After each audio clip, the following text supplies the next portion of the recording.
Jacqueline Wanjiku and her 4-year-old son Marcus are frequent guests at the hospital. Since his birth 4 years ago, Marcus has spent his whole life shuttling between the hospital and their home. Marcus is suffering from one of the most terrifying autoimmune diseases the world has ever known. Immediately after his birth in April 2016 at the Coast General Hospital, Wanjiku knew there was something wrong with his son. Na nikimzaa mkono yake ya right imebambuka hapa hivi na mdomo wake ilikuwa inatoka damu. After siku mbili blisters zikajaa mwili. Zikaanza kutoboka since 10 amekuwa hivyo. When doctors could not identify what Marcus was suffering from, Wanjiku moved to the Kenyatta National Hospital. She recalls doctors using very long technical words to describe her son's condition. Marcus has epidermolysis bullosa dystrophica, a disease that attacks the skin. Waliniambia kuzinimza nayo ati ni kama venye mtu wa albino anazaliwa na albino haezi change, so hii ni jinsi yake kwa hivyo. The disease presents itself in the form of blisters, which with time ripen and burst, discharging pus and blood. They are very painful, we are told. Uchungu anao kuzikena kumuosha, hata kumuinua uwezi muinua, kimuinua natoka na nyama yake. Hata akiwa mdogo ile kushika mtoto kinyonyesha, sasa tukishika na yeye bado alikuwa anatokanga hizo blister. Kumshika ni ngumu, kutembea, haizi tembea, kuvaa nguo, haizi vaa. In order to provide him comfort every day, the doctor advised that he sleeps under this metal frame and beddings pulled on top of it. If you're wondering why, then here's the answer. Marcus cannot wear clothes at all. In fact, since he was born, he has been sleeping naked on top of bed sheets alone. His skin is so delicate that medics in foreign countries refer to the disease as the butterfly effect. Dr. Hannah Wanyika, who has been attending to Marcus, says it is difficult to treat the disease as the blisters keep moving throughout the body. Marcus' condition is genetic. It is inherited, and it is called epidermolysis bullosa dystrophica. Yeah, that means his skin is fragile to minor trauma, and they are born that way. So a child will present with blisters at birth, depending on how they are born. If they are born by normal delivery, they'll have blisters on the head. Then when they start breastfeeding, they'll get blisters around the mouth. Ama wezi cheza naye? Si anakaa kwa bedi yako tu anacheza na wewe. Na hapa kuna friend yako? As a parent, Wanjiku's biggest heartache is not being able to shop for clothes for her son or take him to school. He simply cannot go outdoors or under the sun. Nimetamani sana naweza tamani hata ile venye mtu anashikanga mtoto wake mnatembea naye. Naweza tamani sana hata niseme kuja hapa hosivo.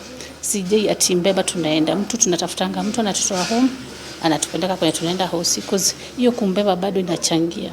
Niliambiwa ati ni jinsi zake ataguro hivyo. Nimechanganyika zinashindwa. Maisha ni ngumu kuishi bila nguo. Mimi hata sijui kama nika understand.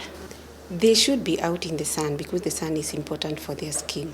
What we tell them is whenever they are out, they have to be protected. Protective gear. If it is the scalp, they wear a helmet. If it's on the elbows and the knees, they wear protective clothing. If they are the socks, they have to put on thick socks with shoes every time. Wanjiku is not able to work because she has to constantly keep a close eye on Marcus. Her husband abandoned them because he feared the hospital bills will be too huge to cater for. Naishi na wazazi wangu. Isipokuwa ni wazazi wangu hata sijui. Hata kwenye nilikuwa nimeoleka ili kama hapo nikabidi nitoke mwenye alikuwa amenioa alikuwa anaambia mtoto atakufanya ufilisike mpaka uishe kabisa, so mpaka tukapata. Palliative care nurses have had to give her psychological counsel so that she would not despair. Because the disease is not treatable, Marcus is not on active treatment. He is only given painkillers and ointment to manage the pain and irritation. Because of losing blood from the wounds frequently, Marcus is at the risk of becoming anemic. It is not life-threatening until they get a complication like very severe anemia, unless they get kidney failure or they get overwhelming infection. That is when it becomes life-threatening. Palliative care in the country first came into being in the early 90s when the Nairobi hospice was established. After seeing patients who are no longer in active treatment suffering because they were dying of deadly diseases, 2 British nurses and a local doctor in Nairobi opted to ease the pain of such patients.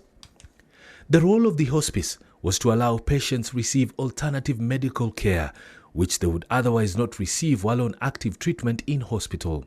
To start a hospice is not very easy because hospices are they self-fund. They kind of are not part of the government system. They have to look for their own funding. They have to look for money to buy medicines, for money to build a place up, to set up a unit, to set up a hospice.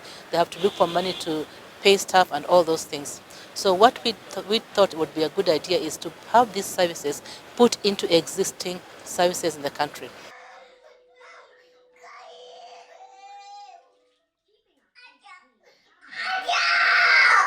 Lying on a couch in the sitting room, Marcus looks lively and affords me a smile, but his wounds do not look good. His mother, Jacqueline, tells me that before leaving the hospital, the wounds had started to dry, but 2 days later, the blisters popped up. 10 o'clock in the morning is always his bath time. Many children his age would love to enjoy a warm bath and have a splash, but for Marcus, this is his worst moment. Because the wounds are fresh, the salty warm water makes the experience so painful for little Marcus.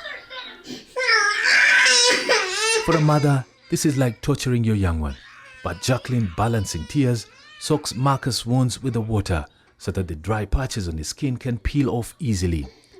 2 minutes into his bath time and Marcus is in excruciating pain.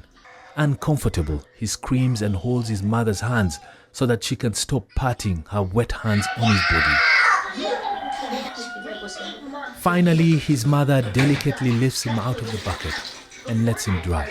She then applies liquid paraffin throughout his body. It gives him a soothing effect as well. Another skin ointment is applied to prevent infection. Marcus will then spend his entire day watching his favorite cartoon while lying on top of a polythene paper provided by the hospital.